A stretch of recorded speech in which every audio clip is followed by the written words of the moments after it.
Hello friends, welcome to the Chitra science hub. Today we will discuss about specific immunity.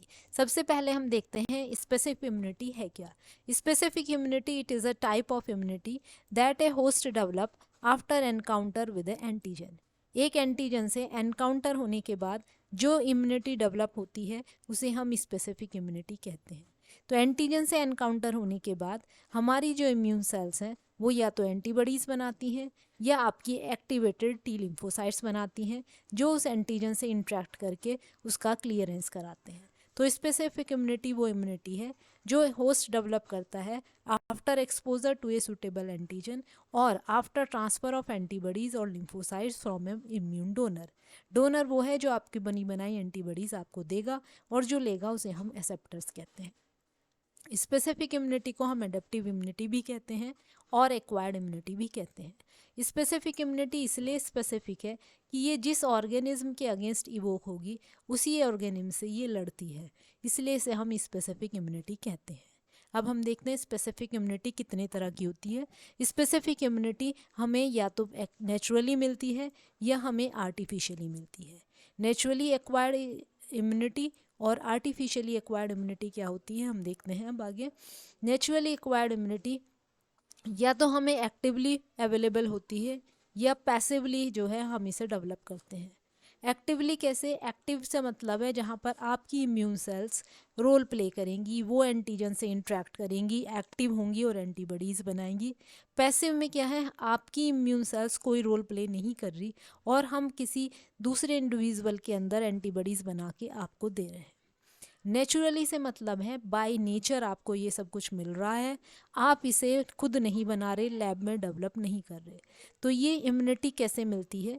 Naturally acquired active immunity तब develop होती है जब कोई भी एक एंटीजन जो है वो होस्ट के अंदर आपकी बॉडी के अंदर नेचुरली एंटर कर गया। जैसे कोई भी आपको इन्फेक्शन लग गया तो एंटीजन आपकी बॉडी के अंदर आ गया। अब आपकी जो इम्यून सेल्स हैं, आपका जो इम्यून सेल्स हैं वो इस एंटीजन से इंटरेक्ट करेंगी और एंटीबॉडीज़ बनाएंगी या एक्टिवेटेड टी लिम्फोसाइट्स बनाएंगी और ये एंटीबॉडीज़ क्या हैं, इस एंटीजन का क्लियरेंस करेंगी। अब ये जो आपकी इम्यूनिटी डेवलप हुई है ये इम्यूनिटी लाइफ लॉन्ग भी हो सकती है। जैसे कि आपको चिकन पॉक्स का इन्फेक्शन एक बार लग गया तो उसके अगेंस्ट जो इम्यूनिटी डेवलप हुई है वो आपकी फुल लाइफ काम करेगी, आपको इन्फेक्शन दोबारा नहीं होगा। या ये इम्यूनिटी टेम्परेरी होगी, जैसे कि इन्फ्लुएंजा, यानी कि जैसे आपको कोल्ड हो जाता है, फ्लू हो जाता है तो पहले वाला इन्फेक्शन ठीक हो जाता है लेकिन वो इन्फेक्शन दोबारा भी हो सकता है क्योंकि वो इम्यूनिटी उसी टाइम काम करेगी, दोबारा से आपकी दोबारा से जनरेट होगी इम्यूनिटी और फिर वो दोबारा वर्क करेगी। अब देखते हैं हम इसकी second category, naturally acquired passive immunity. Passive जैसे कि हमने बताया है कि कोई भी रोल प्ले होस्ट की सेल्स नहीं करती है। नेचर हमें दे रहा है, हम नेचर कैसे दे रहा है, जैसे कि एग्जांपल देखते हैं, transfer of antibodies from mother to the foetus across placenta. माँ से बनी बनाई एंटीबॉडीज़ बच्चे में जा रही हैं प्लेसेंटा के अक्रॉस या बाय मदर फीडिंग। मदर जो फर्स्ट मिल्क पिलाती है उसे हम कोलोस्ट्रम कहते हैं, इसके अंदर एंटीबॉडीज़ होती हैं। तो जब मदर जो है बेबी को मिल्क फीड करती है तो बच्चे के अंदर जो है बनी बनाई एंटीबॉडीज़ मिल्क के थ्रू आ जाती हैं। तो ये जो एंटीबॉडीज़ ट्रांसफ़र हो रही हैं ये नेचुरली हो रही हैं, वो बच्चा कोई भी एफर्ट नहीं कर रहा है। तो ये आपका एग्जांपल है नेचुरली एक्वायर्ड पैसिव इम्यूनिटी। इसमें क्या है, एंटीबॉडीज़ हमने ट्रांसफ़र की हैं एक होस्ट से दूसरे होस्ट के अंदर, यानी कि मदर से जो एंटीबॉडीज़ हैं वो नेचर ने ट्रांसफ़र की हैं टू द फीटस। ये इम्यूनिटी जो है वो इमीडिएट है, यानी कि आपकी मदर के अंदर बनी और बन के मिल्क के थ्रू बच्चे के अंदर चली गई। लेकिन ये शॉर्ट लिव्ड होती है, ये कुछ ही आपके टाइम, कुछ ही डेज़ आपका वर्क करेगी। उसके बाद जो है ये एंटीबॉडीज़ का क्लियरेंस हो जाएगा तो नई एंटीबॉडीज़ जो है जब तक बच्चा नहीं बनाता मदर के मिल्क से उसे मिलती रहेंगी। अब हम देखते हैं आर्टिफिशियली एक्वायर्ड इम्यूनिटी क्या होती है। आर्टिफिशियली एक्वायर्ड इम्यूनिटी भी दो तरह की होती है, एक्टिवली एक्वायर्ड इम्यूनिटी और पैसिवली एक्वायर्ड इम्यूनिटी। एक्टिव में जैसे कि हमने बताया हमारी इम्यून सेल्स रोल प्ले करेंगी और पैसिव में हमारी सेल्स रोल प्ले नहीं करेंगी। लेकिन ये आर्टिफिशियल है, आर्टिफिशियल का मतलब हम बना रहे हैं, इसे नेचर ने नहीं दिया। पैसिव इम्यूनिटी में नेचर ने दिया है, आर्टिफिशियली में क्या है कि हम ये इम्यूनिटी डेवलप करा रहे हैं। अब हम कैसे करा सकते हैं, एक्टिव के केस में, in case of active immunity, हम एंटीजन आपकी बॉडी के अंदर इंट्रोड्यूस करेंगे, जैसे कि हम आपको वैक्सीन देते हैं। तो वैक्सीन में क्या है, हम एंटीजन यानी कि जो भी पैथोजन जिससे डिजीज़ होने का खतरा है उसका कोई भी पार्ट हम एज ए एंटीजन आपकी बॉडी में इंट्रोड्यूस करा देते हैं। आपकी इम्यून सेल्स क्या है, उस एंटीजन से इंटरेक्ट करेंगी और एंटीबॉडीज़ बनाएंगी। एंटीबॉडीज़ आपकी बॉडी में तैयार हो गई, अगर वो इन्फेक्शन आपको लगता है तो ये एंटीबॉडीज़ जो है जाके उससे बाइंड करके उसका क्लियरेंस करा देंगी। तो इसमें क्या है, होस्ट का जो इम्यून सिस्टम है वो एंटीजन से रिएक्ट करके आपकी एंटीबॉडीज़ बना रहा है। तो यहाँ पर एक्टिव सेल, आपकी जो इम्यून सेल्स हैं वो एक्टिव रोल प्ले कर रही हैं, लेकिन आर्टिफिशियली है कि वैक्सीन आपने दी, इसलिए ये आर्टिफिशियली एक्वायर्ड एक्टिव इम्यूनिटी। ये इम्यूनिटी तब डेवलप होती है जब एंटीजन जो है एज ए वैक्सीन आपकी बॉडी में इंजेक्ट किया जाता है। ये इम्यूनिटी भी लाइफ लॉन्ग हो सकती है या temporary. For example in case of polio vaccine, हम जब पोलियो वैक्सीनेशन करते हैं तो जब पोलियो वैक्सीनेशन आपको मिल गया तो पोलियो वायरस के अगेंस्ट जो इम्यूनिटी वो होगी वो लाइफ लॉन्ग होगी, आपको पोलियो वायरस जो है वो दोबारा से अटैक नहीं कर पाएगा। टेम्परेरी का एग्जांपल हम देते हैं टेटनस टॉक्साइड। टेटनस आपको हो गया, टेटनस जो है वो एक बैक्टीरिया से होता है, आपका जो लोहे पर आपकी रस्टिंग वाला जो लोहा है उस पर लगा हुआ होता है। तो अगर आपको जैसे कि लोहा लगा, हम टेटनस टॉक्साइड का इंजेक्शन लगा देते हैं तो वो टेम्परेरी वहाँ पर काम करेगा। लेकिन अगर दोबारा से आपको फिर से लोहा लगता है जिसमें आपका बैक्टीरिया है जो टेटनस कॉज करता है, तो तब वो पहले वाला इंजेक्शन काम नहीं करेगा, आपको दोबारा से टेटनस का इंजेक्शन लगवाना पड़ेगा। तो इस तरह ये इम्यूनिटी भी दो तरह से काम कर सकती है, तो लाइफ लॉन्ग या आपकी टेम्परेरी। अब हम देखते हैं आर्टिफिशियली एक्वायर्ड इम्यूनिटी की second category, artificially acquired passive. Passive के इम्यूनिटी में जैसे कि हमने बताया कि हमारी सेल्स रोल प्ले नहीं करेंगी। अब हम लैब में डेवलप कर रहे हैं, आर्टिफिशियली है, तो हमने क्या है, एक होस्ट के अंदर एंटीबॉडीज़ बनाई और दूसरे को दे दी। जैसे कि स्नेक का एंटीविनोम तैयार किया जाता है हॉर्स और रैबिट में, और तैयार करके जैसे ही किसी इंडिविजुअल को स्नेक ने काटा हम इंजेक्शन उसे दे देंगे। तो इसमें जिसमें हम ये एंटीबॉडीज़ तैयार कर रहे हैं उसे हम कहते हैं डोनर, और जिसे देंगे वो हम कहते हैं एक्सेप्टर। तो इसमें क्या है, हम बनी बनाई एंटीबॉडीज़ जो है या आपकी सेंसिटाइज टी सेल्स जो है वो इम्यून डोनर से एक्सेप्टर को दे देंगे। तो एक्सेप्टर का होस्ट जो एक्सेप्टर है, जो होस्ट है, उसका इम्यून सिस्टम कोई भी रोल प्ले नहीं कर रहा है क्योंकि उसे बनी बनाई एंटीबॉडीज़ दी जा रही हैं। ये जो इम्यूनिटी है इमीडिएट है, एकदम से वर्क करेगी क्योंकि बनी बनाई एंटीबॉडीज़ हम दे रहे हैं, लेकिन शॉर्ट ड्यूरेशन की होगी, कुछ ही देर ये वर्क करेगी। जब दोबारा ज़रूरत पड़ेगी तो हमें दोबारा से जो है इंजेक्शन देना पड़ेगा। अब हम देखते हैं स्पेसिफिक इम्यूनिटी का हमारी बॉडी के अंदर क्या फंक्शन ये प्ले करती है, क्या रोल ये प्ले करती है स्पेसिफिक इम्यूनिटी। अब हमें पता है इम्यूनिटी क्या है, आपको प्रोटेक्शन प्रोवाइड कराती है। कोई भी पैथोजन आपकी बॉडी के अंदर एंटर कर गया तो सबसे पहला काम ये इम्यूनिटी क्या करती है, ये रिकॉग्नाइज करेगी कि जो चीज़ आपकी बॉडी के अंदर एंटर हुई है वो सेल्फ है या नॉन सेल्फ है, यानी कि वो आपकी बॉडी का ही कोई कंपोनेंट है या वो बाहर का इन्वेडर है जो आपके अंदर डिजीज़ कॉज करता है। तो सबसे पहला काम वो उसे पहचानने का करेगा। दूसरा क्या है, पहचानने के बाद एक्टिव होगा और एक्टिव होके एंटीबॉडीज़ बनाएगा या एक्टिवेटेड टी लिम्फोसाइट, जिसे हम इफेक्टर रेस्पॉन्स कहते हैं। इफेक्टर रेस्पॉन्स में क्या है, वो एंटीबॉडीज़ बनाएगा। तो दोबारा पहले वो पहचानेगा, दूसरा रिएक्ट करके वो एंटीबॉडीज़ बनाएगा और उस एंटीजन का क्लियरेंस कराएगा। तीसरा काम क्या करेगा, वो मेमोरी सेल्स बनाएगा जिससे कि इस फॉरेन इन्वेडर को याद रख सके कि ये दोबारा से अगर बॉडी के अंदर आता है तो सेकेंड इम्यून रिस्पॉन्स जो है वो कम टाइम में जनरेट होगा और ज़्यादा पावर का जनरेट होगा। तो स्पेसिफिक इम्यूनिटी के 3 मेन फंक्शंस हैं, पहले एंटीजन को पहचानना, फिर रेस्पॉन्ड करके इफेक्टर रेस्पॉन्स जनरेट करना, और तीसरा उसे याद रखना by the production of the memory cells. अब देखते हैं अडेप्टिव इम्यूनिटी में कौन सी सेल्स हैं जो मेजर रोल प्ले करती हैं। तो 2 इम्यून सेल्स हैं जो इसमें मेजर रोल प्ले करेंगी, बी सेल्स और टी सेल्स। बी सेल्स और टी सेल्स इन्हें हम लिम्फोसाइट्स कहते हैं क्योंकि लिम्फ के अंदर इनका अमाउंट सबसे ज़्यादा होता है। ये लिम्फोसाइट्स कहाँ बनती हैं, ये बोन मैरो के अंदर जनरेट होती हैं फ्रॉम द स्टेम सेल्स। बनने के बाद इनका मैचुरेशन, बी सेल का मैचुरेशन बोन मैरो के अंदर होता है और टी सेल का मैचुरेशन थाइमस के अंदर होता है।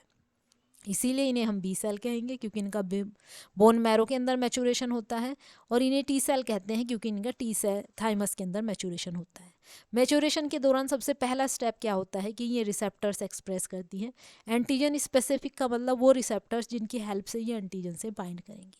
अब बी सेल की सरफेस पर आप राइट हैंड साइड में डायग्राम देखें तो एंटीबॉडीज़ जो हैं वो रिसेप्टर का काम करती हैं। ये मेम्ब्रेन बाउंड एंटीबॉडीज़ होती हैं। इन रिसेप्टर की हेल्प से बी सेल जो है वो एंटीजन से बाइंड करेगी। देखिए यहाँ पर ये वायरस से बाइंड की हुई है बी सेल। तो सबसे पहला जो मैचुरेशन में सबसे पहला स्टेप जो होता है वो ये लिम्फोसाइट जो है अपनी सरफेस पर रिसेप्टर्स एक्सप्रेस करती है। बी सेल की सरफेस पर एंटीबॉडीज़ रिसेप्टर का काम करती हैं, और टी सेल की सरफेस पर यहाँ देखिए ये main receptor T cell receptors जिनकी हेल्प से ये टी सेल जो है वो एंटीजन से बाइंड करेगी। अब टी सेल जो है वो मेन जो रिसेप्टर है टी सेल रिसेप्टर, इनके साथ साथ एक को रिसेप्टर भी एक्सप्रेस करती है। तो दो तरह के को रिसेप्टर्स होते हैं टी सेल में, एक है आपका CD4 और एक है आपका CD8। टी सेल जो है या तो CD4 एक्सप्रेस करती है या CD8, दोनों को रिसेप्टर एक साथ एक्सप्रेस नहीं करती। तो वो टी सेल जो CD4 को रिसेप्टर को एक्सप्रेस करती है उसे हम कहते हैं टी हेल्पर सेल, और जो CD8 को रिसेप्टर एक्सप्रेस करती है उसे हम कहते हैं cytotoxic T cell. T helper cell को हम CD8 पॉजिटिव टी सेल भी कहते हैं, और साइटोटॉक्सिक टी सेल को हम CD8+ टी सेल्स भी कहते हैं। अब जो ये आपकी टी सेल्स है ये अपने आप एंटीजन को नहीं पहचानती, इसे एंटीजन प्रेजेंट करती है आपकी APC antigen presenting cell. Antigen presenting cell आपकी होती हैं जैसे डेंड्राइटिक सेल है, जैसे कि आपकी मैक्रोफेज है। ये सबसे पहले एंटीजन को खाएंगी और उसका एक पार्ट जो है वो टी सेल को प्रेजेंट करेंगी। अब प्रेजेंट करने के लिए ये जो आपकी APC है ये अपनी सरफेस पर कुछ रिसेप्टर्स एक्सप्रेस करती हैं जिन्हें हम कहते हैं MHC major histocompatibility complex. इन रिसेप्टर्स के साथ ये एंटीजन दिखाएंगी टू द टी सेल। अब राइट हैंड साइड में डायग्राम देखो, ये है आपकी APC। ये APC आपका पैथोजन को खाएगी, तोड़ेगी, और उसका एक पार्ट MHC के साथ देखिए ये प्रेजेंट कर रही है TC सेल को। ये टी सेल है और ये टी सेल का रिसेप्टर है जो एंटीजन से इंटरेक्ट कर रहा है।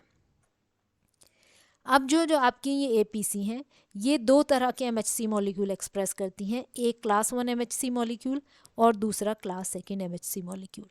क्लास 1 MHC मॉलिक्यूल से एंटीजन दिखाया जाता है to the cytotoxic T cell, और क्लास 2 MHC मॉलिक्यूल के साथ एंटीजन दिखाया जाता है हेल्पर टी सेल।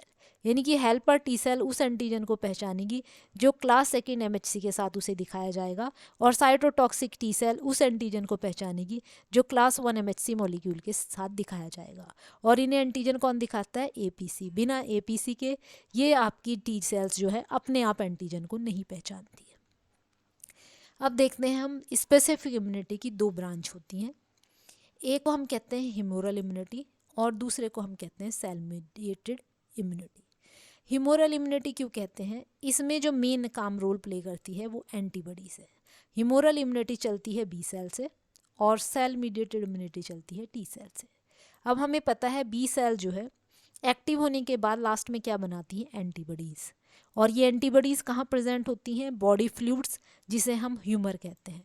अब मेन जो रोल इसमें ह्यूमोरल इम्यूनिटी में मेन जो रोल प्ले करती है वो एंटीबॉडीज़ करती है, और एंटीबॉडीज़ क्योंकि ह्यूमर में प्रेजेंट होती है इसलिए हम इस ब्रांच को ह्यूमोरल इम्यूनिटी कहते हैं।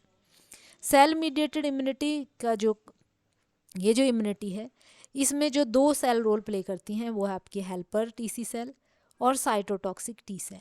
ये आपकी जो साइटोटॉक्सिक टी सेल है ये डायरेक्टली इंटरेक्ट करती है विद द टारगेट सेल और उसे किल करती हैं। तो इस इम्यूनिटी में मेन रोल जो प्ले कर रही हैं वो टी सेल्स आपकी सेल्स रोल प्ले कर रही हैं, इसलिए हम इसे सेल मीडिएटेड इम्यूनिटी और सेलुलर इम्यूनिटी कहते हैं। अब देखते हैं हम डिटेल में ह्यूमोरल इम्यूनिटी। ह्यूमोरल इम्यूनिटी में सबसे पहले क्या है? The naive B cell. Naive का यहाँ से मतलब है वो बी सेल जो मैच्योर होके अभी अभी ब्लड सर्कुलेशन में आई है। इस बी सेल का अभी तक एंटीजन से एनकाउंटर नहीं हुआ। एंटीजन से एनकाउंटर जिस बी सेल का नहीं हुआ, बन के तैयार होके सर्कुलेशन में आई है, उसे हम नेव बी सेल कहते हैं। तो नेव बी सेल सबसे पहले स्टेप में इंटरेक्ट करेगी एंटीजन से। यहाँ देखिए राइट हैंड साइड में ये हमने बी सेल दिखाई है और इसकी सरफेस पर ये जो है रिसेप्टर है बी सेल के रिसेप्टर, इनकी हेल्प से ये यहाँ पर एंटीजन से बाइंड करेगी। बाइंड करने के बाद सेकेंड स्टेप में इसका एक्टिवेशन होगा। एक्टिवेशन होने के बाद सेल का प्लोरीफ्रेशन होता है, यानी कि वो अपना नंबर बढ़ाती है। एक सेल से बहुत सारी सेल्स बनेंगी और ये जितनी भी सेल्स बनेगी ये एक दूसरे की एग्जैक्ट कॉपी होंगी, यानी कि क्लोन्स होंगे। इसलिए हम इस स्टेप को जो है क्लोनल एक्सपेंशन कहते हैं। प्लोरीफ्रेशन के बाद नेक्स्ट होगा डिफ्रेंसिएशन। डिफ्रेंसिएशन में क्या है, हर सेल जो है वो दो टाइप की सेल बनाएंगी। एक को हम कहेंगे मेमोरी बी सेल और दूसरी को हम कहेंगे प्लाज्मा सेल। प्लाज्मा सेल क्या करेगी, ये एंटीबॉडीज़ बनाएगी और ये एंटीबॉडीज़ क्या है, उस एंटीजन से बाइंड करके उसका क्लियरेंस कराएंगे। तो ह्यूमरल इम्यूनिटी जो है वो बी सेल से चलेगी। नेव बी सेल सबसे पहले एंटीजन से एनकाउंटर करेगी, इंटरेक्ट करेगी, उसे बाइंड करेगी, फिर एक्टिव होगी। एक्टिव होने के बाद अपना नंबर बढ़ाएगी जिसे हम प्लोरीफ्रेशन कहेंगे। उसके बाद हर सेल दो टाइप की सेल बनाएंगी, एक को हम कहेंगे मेमोरी बी सेल और दूसरे को हम कहेंगे प्लाज्मा सेल। प्लाज्मा सेल्स जो है वो एंटीबॉडीज़ बनाएगी। अब जो ये एंटीबॉडीज़ हैं ये जाके एंटीजन से बाइंड करेंगी और बाइंड करने के बाद या तो उसे न्यूट्रलाइज करेंगी। न्यूट्रलाइज करने का मतलब उस एंटीजन को बॉडी की सेल से बाइंड करने नहीं दिया जाएगा। ये देखिए राइट हैंड साइड में ये बैक्टीरिया है और इस बैक्टीरिया को पूरे को कोट कर लिया एंटीबॉडीज़ ने। तो अब ये बैक्टीरिया यहाँ जो हमारी होस्ट की सेल्स हैं इनसे बाइंड नहीं कर पाएगा, इसे हम न्यूट्रलाइजेशन कहते हैं। तो एंटीबॉडीज़ जो बनी ये या तो न्यूट्रलाइजेशन करेंगी या इसकी कोटिंग होने के बाद जो फेगोसिटिक सेल्स हैं उन फेगोसिटिक सेल से जाके सीधा बाइंड होके वो इसे एनगल्फ करके मार देंगी, जिसे हमने ऑप्सोनाइजेशन कहते हैं, एनहांस्ड फेगोसाइटोसिस। यह है कि ये जो एंटीजन एंटीबॉडी कॉम्प्लेक्स है ये कॉम्प्लीमेंट को एक्टिव कर देगा और ये सेल लाइसिस करके इस बैक्टीरिया को मार देंगे। इस तरह से एंटीजन का क्लियरेंस होगा या तो न्यूट्रलाइजेशन से या ऑप्सोनाइजेशन से या कॉम्प्लीमेंट एक्टिवेशन से। अब ये जो इम्यून रिस्पॉन्स जनरेट हुआ है by activation of naive B cell, इसे हम प्राइमरी इम्यून रिस्पॉन्स कहते हैं। अब जो हमारी मेमोरी बी सेल्स बनी थी ये memory B cells in future अगर इसी एंटीजन से दोबारा से रिएक्ट करती हैं तो सेकंड जो इम्यून रिस्पॉन्स जनरेट होगा उसे हम कहेंगे secondary immune response. Secondary immune response जो है वो कम टाइम में एक्टिव हो जाएगा और ज़्यादा पावर का होगा, क्योंकि मेमोरी बी सेल्स की पॉपुलेशन ज़्यादा होती है comparative to naive B cells. अब हम देखते हैं सेल मीडिएटेड इम्यूनिटी। इस इम्यूनिटी में भी सेम उसी तरह है। सबसे पहले नेव टी सेल्स जो हैं ये देखिए डायग्राम में, ये इंटरेक्ट करेंगी एंटीजन से। एंटीजन से टी सेल जो है हमने बताया था अपने आप वो एंटीजन नहीं पहचानती, एपीसी जो है वो एमएचसी के साथ एंटीजन दिखाती है। तो यहाँ पर हमने दिखाया है इंटरेक्शन ऑफ टीसी सेल और यहाँ दिखाया है interaction of T helper cell.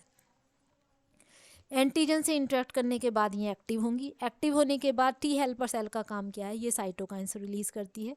इसकी जो इफेक्टर सेल है सबसे पहले एक्टिव होगी। एक्टिव होने के बाद अपना नंबर बढ़ाएगी जिसे हमने कहा प्लोरीफ्रेशन। यहाँ पर हमने देखा टीसी सेल का नंबर बढ़ रहा है, यहाँ पर टी हेल्पर सेल का नंबर बढ़ रहा है। प्लोरीफ्रेशन के बाद डिफ्रेंसिएशन होगा। हर सेल जो है दो टाइप की सेल बनाएगी, एक को हम कहेंगे इफेक्टर टीसी सेल और दूसरी होगी memory cell. Effector TC cell जो है डायरेक्टली किल करती है टारगेट सेल को। ये जो इफेक्टर टी हेल्पर सेल है, हेल्पर सेल जो है वो साइटोकाइन रिलीज करती है। तो इसमें भी सेम वही स्टेप होंगे। सबसे पहले टी सेल जो है एंटीजन से इंटरेक्ट करेगी, एक्टिव होगी, प्लोरीफ्रेट करेगी, अपना नंबर बढ़ाएगी और फिर डिफ्रेंशिएट होकर दो टाइप की सेल बनाएगी, एक इफेक्टर सेल और आपकी मेमोरी सेल। अब हमें पता है टी सेल जो है दो तरह की है, एक साइटोटॉक्सिक टी सेल और एक helper T cell.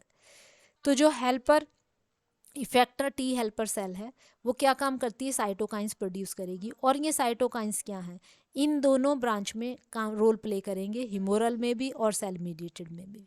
B cell और टी सेल के प्लोरीफ्रेशन में और उनके एक्टिवेशन में रोल प्ले करते हैं। यहाँ देखिए ये जो है एपीसी है, ये एंटीजन प्रेजेंट कर रही है to the T helper cell.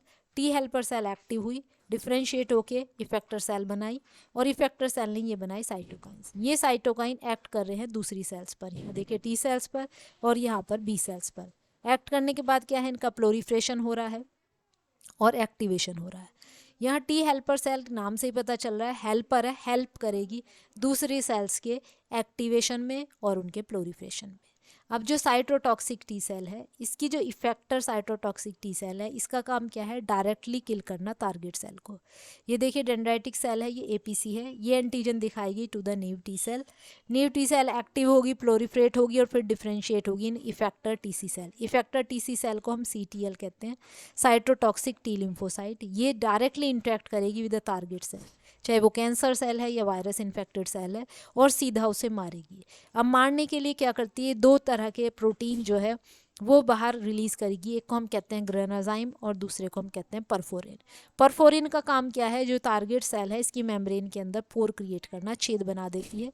उन पोर्स के थ्रू जो ग्रेनाजाइम एंजाइम है वो इस सेल के अंदर एंटर कर जाएगा और इसके अंदर एपोप्टोसिस इंड्यूस कराएगा। एपोप्टोसिस होता है प्रोग्राम्ड सेल डेथ, सेल जो है वो अपने आप को खुद किल करती है। अब हमने देखा यहाँ पर मेमोरी सेल्स भी बनी है, memory T cells. Memory T cells जैसे कि हमने पहले ही ह्यूमरल इम्यूनिटी में बताया था कि इनका काम क्या है, सेकेंडरी इम्यून रिस्पॉन्स जनरेट करना। प्राइमरी इम्यून रिस्पॉन्स में क्या है, जो आपकी नेव टी सेल है और नेव बी सेल है, ये इंटरेक्ट करती हैं विद द एंटीजन, एक्टिव होंगी। एक्टिव होने के बाद बी सेल क्या है, वो एंटीबॉडीज़ बना देती हैं। टी सेल्स जो हैं इफेक्टर सेल्स बनाएंगी और वो सीधा एंटीजन का क्लियरेंस कराती हैं। तो जो आपकी नेव बी सेल से इम्यून रिस्पॉन्स जनरेट होता है उसे हम कहते हैं प्राइमरी इम्यून रिस्पॉन्स। तो प्राइमरी इम्यून रिस्पॉन्स में जो मेमोरी सेल्स बनती हैं, ये मेमोरी सेल्स इन फ्यूचर अगर दोबारा सेम एंटीजन से दोबारा इनका इंट्रैक्शन होता है और एक्टिव होकर ये दूसरा जो इम्यून रिस्पॉन्स जनरेट करती हैं वो सेकेंडरी इम्यून रिस्पॉन्स होता है। सेकेंडरी इम्यून रिस्पॉन्स जो है वो जल्दी जनरेट होगा क्योंकि ये जो सेल्स हैं वो डायरेक्टली इफेक्टर सेल्स में आपकी डिफ्रेंशिएट हो जाती हैं और ये पॉपुलेशन में ज़्यादा होती हैं, तो सेकेंडरी इम्यून रिस्पॉन्स जो है वो ज़्यादा पावर का होता है। This is all about specific immunity. Thank you.